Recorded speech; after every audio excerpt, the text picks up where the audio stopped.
বিশ্বনবী কাঁদতে কাঁদতে মাথা তুলবেন, বলবেন আল্লাহ, দুনিয়াতে সব নবীরা স্পেশাল দোয়া করেছে, আমি করি নাই, এবার আমি আমার স্পেশাল দোয়াটা করতে চাই, আপনি কবুল করবেন কিনা বলেন। আল্লাহ বলবেন, নবী কি আপনার দোয়া বলেন? বিশ্বনবী বলবেন, আমার একটা উম্মত যার অন্তরের মধ্যে যাররা পরিমাণ ঈমান আছে, একবার আপনারে আল্লাহ বলে ডেকেছে, একবার আমি বিশ্বনবীর উপর দুরূদ পড়েছে, একবার শাহাদাতের বাণী আমার যে গুনাহগার উম্মত দুনিয়ার বুকে থেকে ঘোষণা দিয়েছে, ওই একটা উম্মত যদি জান্নাতে ঢুকতে না পারে, আপনি আমারে জান্নাতে ঢুকাতে পারবেন না। আল্লাহ বলবেন, সাল তুতা, সাল সাল তুতা, ওয়াশফা তুশাফা, শাফাত করেন নবী করেন, যার জন্য দোয়া করবেন আমি কবুল করে নেব। দুনিয়াতে বিশ্বনবী কম কষ্ট সহ্য করে নাই। 3 বছর শিয়াবে আবি তালেবে জেল খেটেছে। কয় বছর?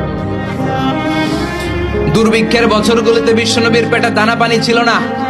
কলিজার টুকরা হাসান হুসাইন কই মাছের মতো ছটফট করেছে, জামিনে ক্ষুধার জ্বালায় বেহুশ হয়েছিল। বিশ্বনবী যদি ওই স্পেশাল দোয়াটা করতেন, জান্নাত থেকে খাবারের বস্তা পাঠিয়ে দিত কে? ওই দোয়া করছিলেন?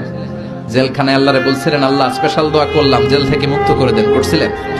যুদ্ধের ময়দানে নিজের দাঁত ভেঙেছে, উহুদের ময়দান সাক্ষী, বিশ্বনবীর মুবারক রক্তে উহুদের ময়দান রঞ্জিত হয়েছে। সেদিনও বিশ্বনবী ওই দোয়াটা করে নাই। চিল্লায় বলেন ঠিক কিনা? তায়েফের ময়দানে বিশ্বনবী কয়েকটা জায়গায়, 3 জায়গায় বেহুশ হলেন।